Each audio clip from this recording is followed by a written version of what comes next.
started on a kind of academic level. Because when I was in my mid-20s, I was training as an art therapist, and I was obsessively reading books about anthropology and about the art of indigenous and tribal people and rock art and things like that. And shamanism was always the red thread that connected all of those books. And also those books gave me words for things I'd had an experience of since childhood. For instance, like psychopomp work, the work of helping the souls of dead people transition, cross over to the afterworld. And the concept of ancestor work, ancestor veneration, ceremonies and rites of passage work. So it gave me a whole vocabulary. And these were also things that really resonated. But that was only reading. I was not yet practicing it. So it was kind of like a red thread. And then about a decade later, when I had 3 young children, spirits came one night and told me that I needed to train in shamanism and commit to shamanic work as a way of life. So I then ended up training in core shamanism with several wonderful teachers. But then another big shift came down the road when I was told to go home and bring other people home, so that I needed to commit to my ancestral tradition, which is the Northern traditions, the Old Norse traditions, the spirituality of Northern Europe. So the ancestral material and teaching that on ancestral land.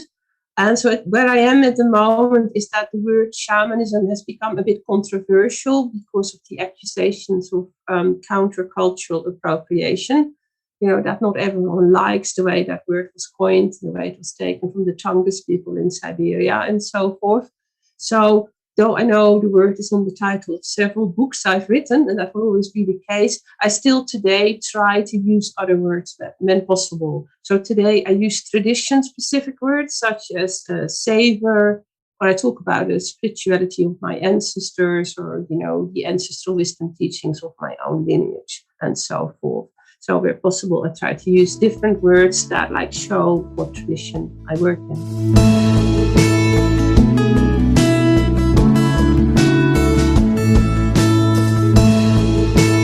Pregnant Hack is the name of my online school and also of a podcast I have on YouTube.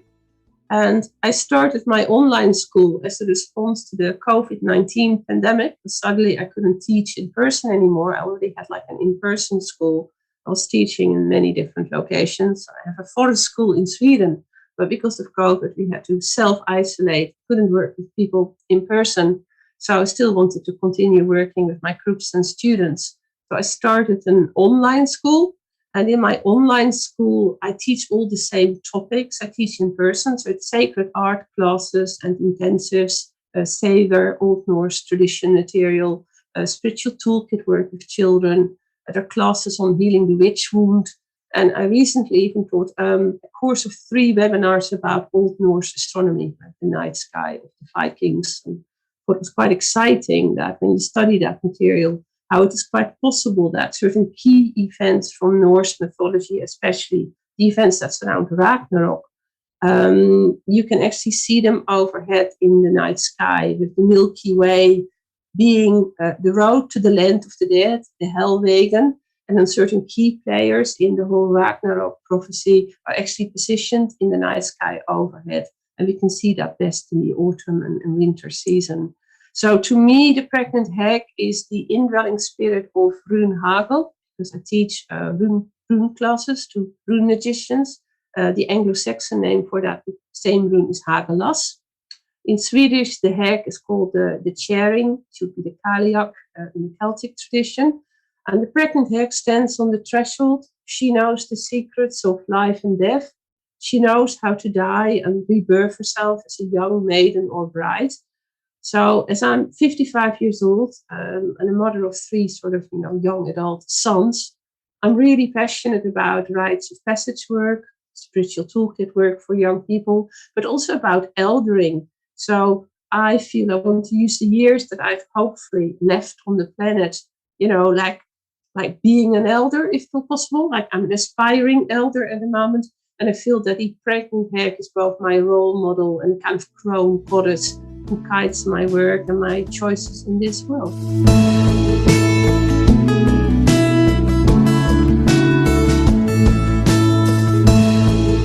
Again, before the pandemic, my teaching, because often I fly out to different locations or other continents. So I would teach 1 week intensives that run through evenings as well. So it really are intensives, but people like fly in from all over the world to be there. So we make it really intense and we cram in as much as possible. But then to recover from that, I need to schedule weeks off because you can't do that back to back. And also, sitting on intercontinental flights, getting home again. So I used to have a schedule where I teach sort of a week on and a week off roughly. And then I would write during the weeks off in my downtime. But then the pandemic came and everything changed.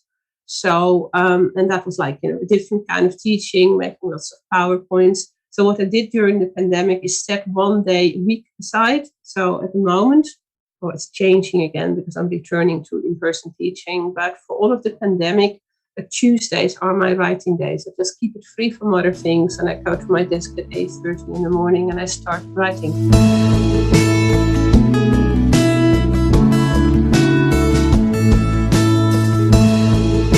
At the moment, I'm working on a handbook for room magicians, because during the pandemic, I taught a lot of room magician classes, and especially we're teaching classes about, like making sigils and sort of, using runes to make spiritual protection structures during the COVID pandemic for people to like stay safe or mitigate the impact of COVID.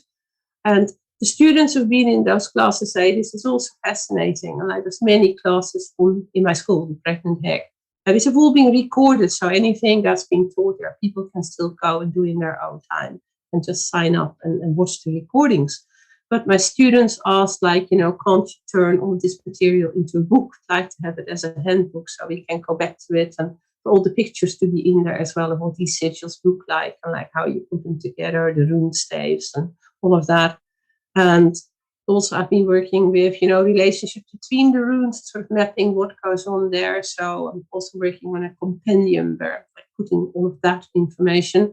So really in response to a request from my students, I'm working on these 2 books, like there are 2 books together, and that will hold all that information that's already been taught, and also some new information, but also really interested in like the runes and in early alphabets and how that relates to like star maps and star constellations in the sky. And there's some really interesting material there that I'm also putting in my book.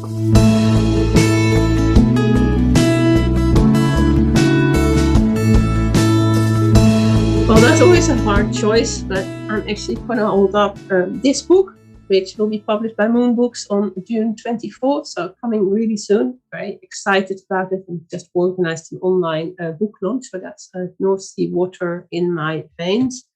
And I feel that this book, it being the most recent book as well, really shows best where I am right now, what I just said about returning to the ancestral spirituality, and so connecting with my own sort of ancestors and ancestors of spiritual lineage, and even my witch ancestors in the Netherlands and in Scandinavia.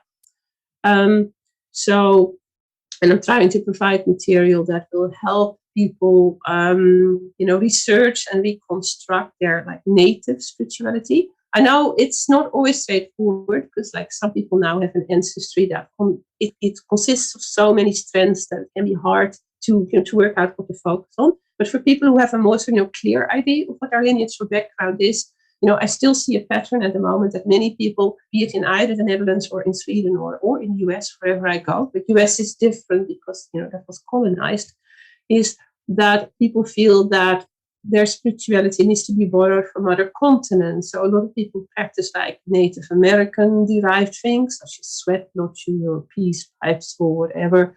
Or they go to places like Peru for like an Andean spirituality. And beautiful as all of those things are, and it's beautiful visiting those places and working with people there. I mean, these are amazing, life-changing experiences. I still feel that what then is brought home is spirituality that does not reflect the land and the spirit of the land where the person is. Like, for instance, I'm from the Netherlands. The Netherlands are, the country is as flat as a pancake. So if I go to Peru and I study a spirituality that's based around the Andes mountains and the mountain spirits, that's all very well and interesting, but like, what's that going to mean for me when I come to the Netherlands, which is a country that's reclaimed from water, and there is no mountain to be seen. There is a small hill in the province of Limburg in the south, and that's about it. So, so like working with mountain spirits, it holds no meaning when you're in the Netherlands, a bit more meaning when you go to Sweden because there are mountains. So the point that I'm trying to make, and then we have that issue of countercultural appropriation, and a lot is being written about that. That we've got to be more careful. So the point I'm trying to make is that I think people often don't seem to realize how much ancestral material there is that either already has been sort of researched and sometimes reconstructed, sometimes revived, or sometimes we have pretty good descriptions of what people did. So it's generally a combination of it's reconstruction, but also it needs to move with the modern times. So we also need to do our own work to sort of have the material enter the modern times, and it becomes good material for now. And also that's the way the material evolves and stays alive. I think the spirits of the material prefer it that way. It's not meant to be like dead material. So the point I'm just trying to make is that, there is so much available when you really are willing to do some research on the ancestral level. And then you have material that reflects the land that you are on. You work with your own ancestors, some of whom have stayed on as, like the landwettier, like the spirits of place, the ancestors and guardians of the land. So it's like all of one piece. So, and I just feel with the times we live in and the focus on avoiding cultural appropriation, that's a really important pathway. And I would just like more people to know that exists, that's possible, even in countries that are maybe not known for having a very strong pagan or even tradition, that there is like that work being done, of the work being discovered. But then the other thing is also, I'm going to be naughty and show another book. This was my third book, Medicine of the Imagination, also published by Moon Books, because I really feel it needs to be a sacred marriage of both things. We cannot co-live in the past. I get many students of like Viking age material, and the dream is to go and live in the Viking age and be Vikings again and dress like Vikings. And that can be really fun, if you're into reenacting or, for a festival or a ceremony. But the reality is we're in the 21st century. So I feel it's very important to also harness our imagination fully and explore the place where our personal imagination meets the collective imagination, and then even also the spirit world. Like within ourselves, there are like places where these realms meet. And if you work on the crossroads of all of these places, like in your own mind, kind of becoming psychonaut and navigating your own mind, that's where renewal can occur, because you can work from a place of honoring what the ancestors gave us, but also through a process of direct revelation, through a direct connection to land and deities and beings, we can also arrive at our own take on that. And I think if these two things, the ancestral focus and the sort of imagination, spirit-led work, if these two approaches go hand in hand, that's where I see extraordinary work being done by my own students. And I'm so excited about that. Like I wanted to get that out there so more people can read about it. And so thank you very much for having faith in my books and publishing them.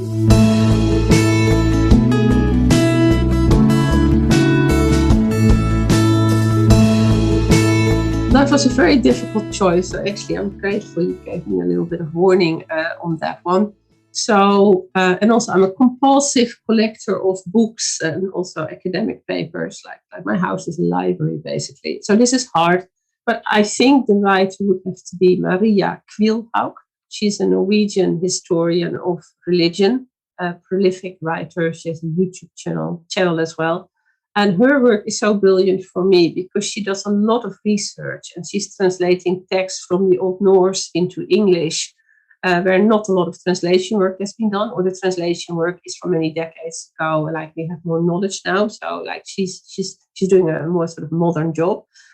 She's also a philologist and has a very keen sense of like etymology, like the origin of words and like what language itself teaches us about the material. So she always researches and translates what the word origin is. So for all the names of all the gods, the deities, the places in Norse mythology, which is her main topic, like the Eddas, the sagas, the Norse myths, is that she takes back to the core meanings, like, what does the name of this place mean? What does the name of that goddess mean? And so forth. And then there's a whole wealth of information that opens up. So she's written a book. It's like the size of a Bible almost. It's really big, called The Seed of Yggdrasil. Yggdrasil is the world tree in Norse mythology. And that's on my reading list for all students. So anyone who wants to study Norse material, like, hold a copy of that book. And I actually did an interview with her only last week on my podcast. And she was very generous because she was willing to share unpublished so far research material. So she's like, talking about material that like no one had seen or heard about before. And she was like, that came out on my podcast last week. So that was absolutely brilliant. So I always look forward to anything by Maria Quilhout because I know my students are going to love it, and I keep on learning things myself. There's always references there that I go back to, or she gives a fresh take on something, and I go back to it as a teacher. So for a writer, has to be Maria Quilhout. And then in terms of an artist, well, one artist whose work I really admire is Paul Bloomer. He's a painter and printmaker based in Shetland, so up north. He's also a great wildlife photographer. And just every day on like Instagram and Facebook, it's got an Instagram page and a Facebook page as well. He has all these sort of stories up about like animals he encounters, and then his own beautiful artwork. There's always a message there about how precious nature is and how precious like the balance between like all living beings and the natural environment is. So he has these beautiful animals like snowy owls or walrus, most recently, many other animals as well, birds.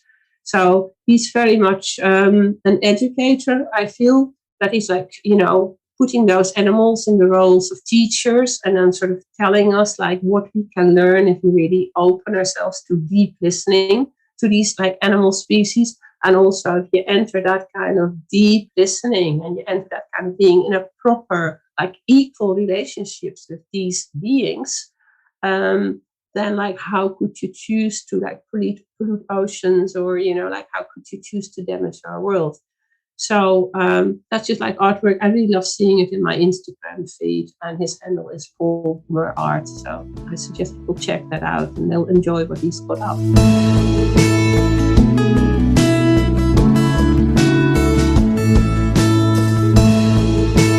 That's the most difficult question because I stopped watching films and TV completely when our first son was born. We had 3 sons over a period of 4 years.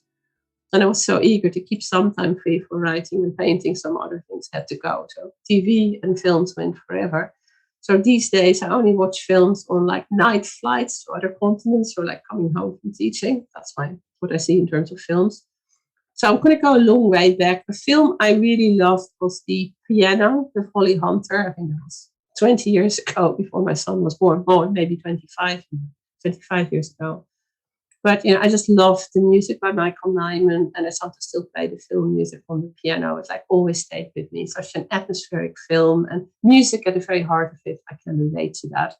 So, I love classical music. I don't generally listen to like pop songs or music with lyrics because she said song and not music. But I think my 2 favorite pieces of music of all time, one is the Chant of the Sibyl by Jordi Savall and Montserrat Figueras, which is absolutely otherworldly. It's based on the Sibyl, or the prophetess, or chanting her prophecies. And like the voices and the music are just otherworldly. Like I've recommended it to a lot of like clients and students as well, and they've all bought the CD. It's outstanding music. And the other one would be a Chant from a Holy Book by the cellist Anja Legner and the pianist Vasilis Sabrapoulos. And they made a whole CD based on a series of musical compositions by Kouriev, who was like a spiritual teacher maybe a century or more ago. And again, these pieces are like otherworldly. I often think that the day I am on my deathbed and I can't like move anymore, that's the music. I want that music to play, and carry it into the other world, and that kind of almost celestial music. It's utterly beautiful. So that's the best I can do. It's not a pop song, I'm afraid.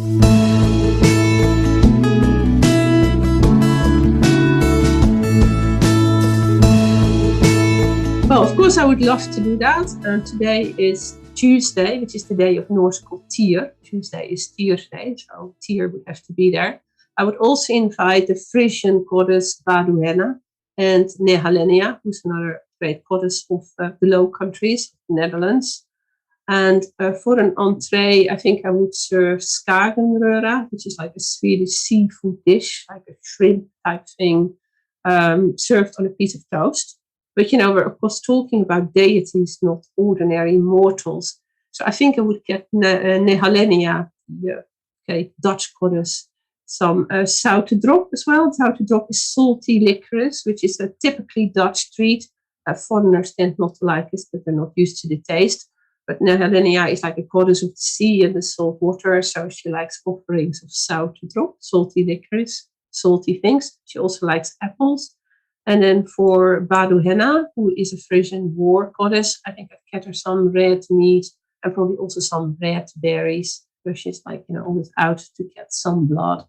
So, and of course, they would need to have something to drink as well. So I would serve them some homemade meat, ideally made by my colleague and friend, Sunny Ilemne, who makes amazing meat. And I would serve that with their meal, and it would represent the Norse meat of poetry.